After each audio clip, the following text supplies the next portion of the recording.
Honneur à vous les gars, j'espère que vous allez bien. Bienvenue sur Fumigène H, review du chapitre 289 de Blue Lock les frérots. Ça fait longtemps que j'ai pas fait de Blue Lock, mais en même temps, franchement, ça faisait beaucoup de Zumba et pour être honnête, là, ça Zumbaise encore, je trouve, mais on va dire que c'est un petit peu plus, c'est un petit peu plus intéressant. Il y a un peu plus de choses à dire. J'ai réussi quand même à mettre à remplir une page. Et oui, les frérots. Bon, comme d'habitude, je vous invite à lâcher le petit pouce, petit like, petit soutien à cette petite chaîne qui monte et à soutenir évidemment la communauté Blue Lockienne qui monte de plus en plus sur Fumigène H. Et oui, les frérots.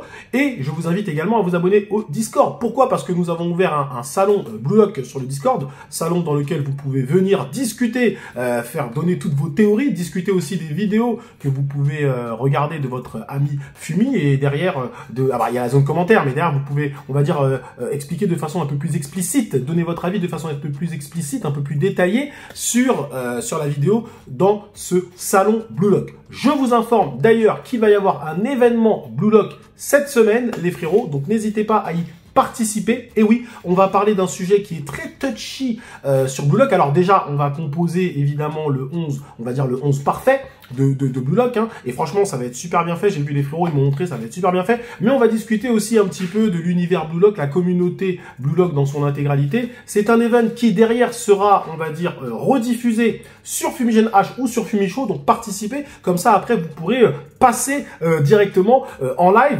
On sera pas en live, mais en live on va dire rediffusé derrière sur la chaîne. Et moi, si je peux, évidemment, je participerai aussi afin de donner mon avis. Donc les frérots, rejoignez le Discord. Il va y avoir un event Blue Lock, ça va être en fin de semaine, très certainement samedi ou dimanche, les frérots. Donc restez évidemment connectés. De toute façon, je communiquerai dessus. Et il va y avoir aussi, dès maintenant, il y a déjà un salon Blue Lock dans lequel vous pouvez discuter tous ensemble. Et oui, Blue Lock, ça commence à monter, ça monte, jusqu'où ça va s'arrêter. Chapitre 289. On est maintenant dans la fusion Kaiser-Izagi. PXG versus Bastard. Qui va gagner? Je l'ai déjà dit, c'est les Bastards. Mais j'ai quand même un petit doute parce que là, je sens que Rin, il fait des choses assez intéressantes. Mais non, c'est le Bastard qui va gagner, bien évidemment. Ok, donc bon, là, Izagi et Kaiser, ils sont sur Ness. Hein, ils sont sur ses côtes. Ness est au fond du trou. Et là, quand j'ai vu cette scène, je me suis dit... L'auteur, il y va avec Ness, vraiment, Ness, tu ne comprends rien, on est en train de créer un nouveau truc avec Izagi, toi, tu joues pour moi, machin, donc Kaiser a beau repousser Ness, il continue à revenir, le mec. Donc, au bout d'un moment, ça devient assez chiant, énervant, et je suis désolé, c'est une perte de temps pour moi. Je ne vois même pas quel ego on peut créer à Ness avec une telle attitude. En fait, au bout d'un moment... il faut trouver un truc. Soit ce joueur, on le dégage comme on a fait avec Namuzan, ok? Soit on lui trouve une utilité. Mais là, pour l'instant, sur le terrain, il sert à rien. Donc, au bout d'un moment, que va-t-il faire? De toute façon, son ego, de toute façon, sera lié à Kaiser.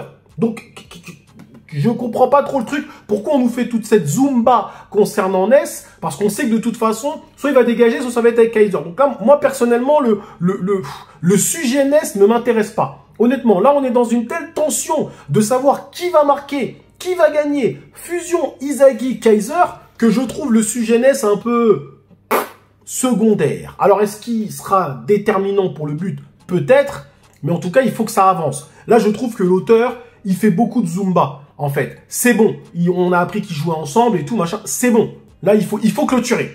Il faut clôturer ce match.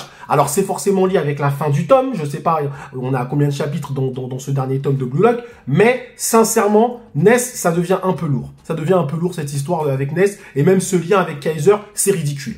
C'est ridicule. Franchement, hein. Je veux bien qu'on caricature des fois on va dire les émotions des personnages.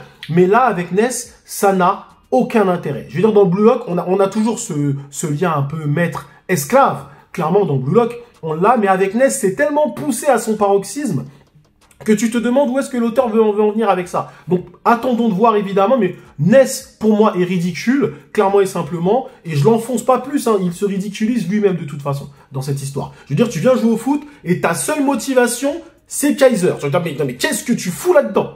Qu'est-ce que tu fous là-dedans, en fait, au bout d'un moment? Bref. En tout cas, j'ai du mal à voir l'ego de Ness. Hein. Je me demande vraiment comment il va le faire évoluer. Si là, on me dit que dans le prochain chapitre, le mec, il se réveille et d'un coup, il dit « Ah, finalement, je suis un égoïste moi aussi, je veux mettre des buts », Non, mais non, frérot, c'est pas crédible. Hein. Désolé, c'est pas crédible. Hein.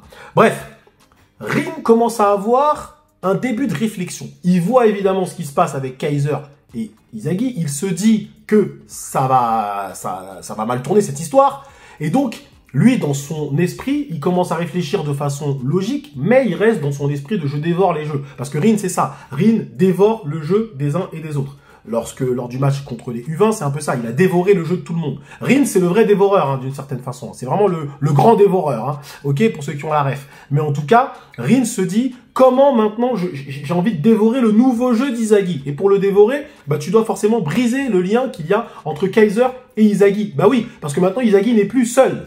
Donc il se dit, je vais rester sur Izagi, mais je garde un œil quand même sur Kaiser. Et effectivement, on assiste encore une fois à une fusion Kaiser et Izagi, où Kaiser fait une passe, mais c'est une passe Kaiser Impact Magnus. Alors, les gens ont dû être surpris. Ouah, c'est quoi ce truc de fou? Je l'avais annoncé. Je l'avais annoncé, reprenez mes reviews, je sais pas c'était dans laquelle, mais je l'ai annoncé. Je vous ai dit, encore une fois, Captain Tsubasa inspire énormément Blue Lock. Et dans Captain Tsubasa, tu as à un moment donné Kojiro Yuga qui va débloquer un nouveau tir. Le tir du tigre foudroyant. En fait, en gros, son pied frotte le sol. D'ailleurs, il déchire la pelouse, hein, le mec, il est comme ça, ok? Et il frappe comme une flèche, comme si tu décochais une flèche comme ça.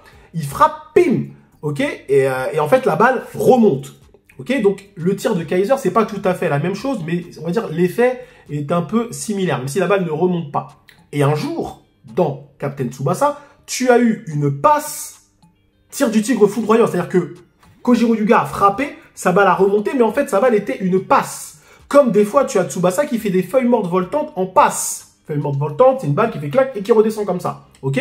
Et c'était une passe. Et en fait, généralement, c'est très classique dans un shonen de foot qu'au bout d'un moment, l'auteur se sert du tir pour faire une passe. Donc, il n'y a pas de surprise là-dedans. La surprise, elle est dans l'arrêt de Rin, qui vient bloquer, finalement, la connexion entre Izagi et Kaiser, mais je note que le ballon est toujours en jeu. Là, la balle, scénaristiquement parlant, pour moi, elle est dans les airs. J'ai bien regardé. Après, je peux me tromper, évidemment. Hein, mais bon, là, j'ai le chapitre devant moi. Il me semble que, évidemment, ça a été bloqué de la part de Rin. Et le ballon est toujours en jeu parce qu'on finit le chapitre sur Rin qui est comme ça au sol. D'ailleurs, une image vraiment magnifique, franchement. Mais la balle est toujours en jeu. Donc, on n'est pas à l'abri. Ce qui serait intéressant, ce serait que Izagi fasse derrière reprise. Ça serait un but de ouf, hein, quand même. Hein. Bim, il dévie, mais Izagi tout de suite, bam, en reprise de volée, ça serait énorme. Ou peut-être Kunigami, mais j'ai du mal. Je crois qu'il ouais, si, il est rentré Kunigami. Ok. Donc, on s'aperçoit quand même que Rin, d'une certaine façon, là, il a réfléchi. Il est toujours en mode berserker, mais il a réfléchi. Il n'est pas si fou que ça, le Rin. Attention. Mais cette passe. Et c'est là où il faut voir derrière. Et encore une fois, nous ici, on est l'élite. Les gars, ça veut dire que là, clairement et simplement, Kaiser donne une passe D à Izagi. Donc Kaiser avait accepté le fait que Izagi allait être le buteur final. Parce que ça, c'est une passe décisive qu'il est en train de lui faire. C'est pas une passe pour après continuer. Hein. Ça, c'est une passe D, ça. On est bien d'accord. Donc ça veut dire que Izagi a quand même réussi à 100%. Parce que maintenant, Izagi a réussi à faire rentrer dans l'esprit de Kaiser que tu vas me faire même une passe décisive. Alors, attention, hein, voilà, c'est pas genre, tu me l'as fait, tu m'oublies. Non, je pense qu'Izagi aurait pu faire, s'il était en sens inverse, ça serait passé aussi en sens inverse. Izagi aurait fait la passe à Kaiser. Mais ce que je veux dire par là, c'est que là, on en est arrivé à un point où les deux sont en cohérence pour pouvoir marquer. Et ils sont prêts à se faire des passes décisives. Parce que, à la fin, Izagi a dit, écoute, on verra qui va marquer à la fin, machin et tout. Donc, ils se sont pas mis d'accord sur le nom du mec qui va marquer. Bah là, c'est une preuve que même Kaiser est prêt à faire une passe décisive à Izagi pour marquer. C'est dire aussi la puissance de Rin, parce que pour réussir à forcer ces deux mecs à jouer ensemble, ça veut donc dire que Rin, d'une certaine façon, se hisse quand même au-dessus de leur niveau d'un point de vue individuel. Okay. Par contre, Rin au-dessus de Kaiser, c'est un peu difficile, parce que Kaiser, je sais qu'il était quand même fort. Maintenant, ce qui est intéressant à noter, c'est que Rin, lorsque, à la fin du chapitre, on voit qu'il a l'œil du chasseur. Donc là, ça y est, c'est officiel. Rin a la métavision plus l'œil du chasseur. On dit, ouais, le génie est entré en mutation. Donc, l'œil du chasseur, et c'est là où l'œil du chasseur est plus puissant que ce qu'on pense. Parce que l'œil du chasseur, c'est pas seulement un œil où, pour marquer, comme Barrow nous l'avait montré, c'est aussi un œil qui te donne le point ultime pour pouvoir faire une interception, parfois. Et oui, donc l'œil du chasseur a aussi une notion défensive. Et oui, les frérots, c'est pas seulement un œil pour l'attaque. Ça veut dire que ça te donne le point précis où tu dois te placer pour pouvoir, on va dire, casser le jeu de l'adversaire. Et oui, les frérots, donc l'œil du chasseur n'est pas seulement offensif. Retenez bien ça, parce que ça, personne va vous le dire, il n'y a que sur Fumigène H qu'on va vous le dire. Putain, l'œil du chasseur a une notion défensive, les gars. Et oui, bref. Donc, à la fin, il dit, j'ai trouvé un nouveau jouet, le génie est en train de mutation. Moi, je dis, la balle est encore en jeu, je dis, attention, les gars. Attention. Et oui, par contre, là, il faut qu'il abrège. Il faut qu'il abrège, c'est bon. Frérot, on est au 289. Vas-y, c'est bon, là. C'est bon, allez, j'espère 290, il va clôturer ça. Parce que là, voilà. Mais il y a encore cette Zumba avec Ness qui est insupportable.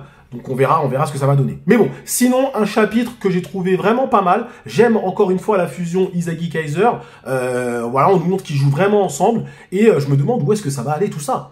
Où est-ce que ça va aller tout ça? Parce que là, pour l'instant, on s'oriente encore une fois sur une victoire. Mais vu que Rin est encore une fois en mutation, voilà, par contre, s'il nous fait encore une contre-attaque, là, c'est ouf, hein. Si le PXG gagne, par contre, je suis surpris. Hein. Vraiment, les frérots, je pense qu'il aura surpris tout le monde, hein, parce que personne ne mise sur la victoire du PXG. Personne. Donc, on attend de voir, on attend de voir. Faites-moi vos théories comme d'habitude dans une commentaire. Participez au salon Blue Lock qui se trouve dans le Discord. Et participez à l'event qui arrive ce week-end sur le Discord.